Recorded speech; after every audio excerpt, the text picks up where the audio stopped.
Welcome to know your constitution. High court part 5. High court న్యాయమూర్తుల జీతాలు అలవెన్స్ల గురించి తెలుసుకుంటే, హైకోర్టు న్యాయమూర్తుల జీతభత్యాలు, అలవెన్స్లు, అధికారాలు, సెలవులు మరియు పెన్షన్లను పార్లమెంటు ఎప్పటికప్పుడు నిర్ణయిస్తుంది. ఆర్థిక ఎమర్జెన్సీ సమయంలో తప్ప వారి అపాయింట్మెంట్ తర్వాత వారి ప్రతికూలతను ఎప్పటి వరకు మార్చలేరు.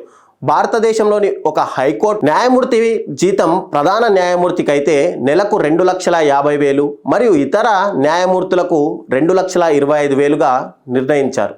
ఇక ప్రాథమిక జీతంతో పాటు న్యాయమూర్తులు ఇంటి అద్దె, అలవెన్స్లు మరియు వైద్య సదుపాయాలు వంటి వివిధ అలవెన్స్లు మరియు ప్రయోజనాలను కూడా పొందే అవకాశం ఉంటుంది.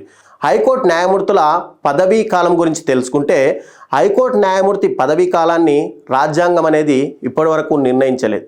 అయితే రాజ్యాంగం దీనికి సంబంధించిన 4 నిబంధనలను మాత్రం ప్రేరించింది.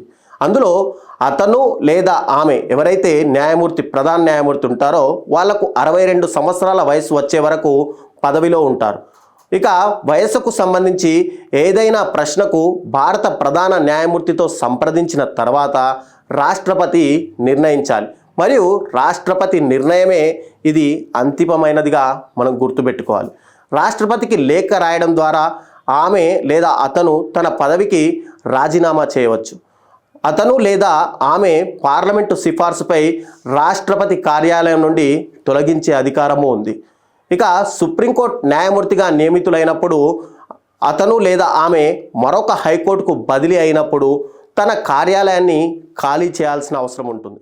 నాయకులారా, మీ పనితనం మీ అధినాయకులకు తెలియజేయాలనుకుంటున్నారు. ప్రజలారా, మీ సమస్యలను మీ నాయకులకు తెలియజేయాలనుకుంటున్నారు. ప్రజా సమస్యల పరిష్కార వేదిక మీ అభినవ్ భారత్.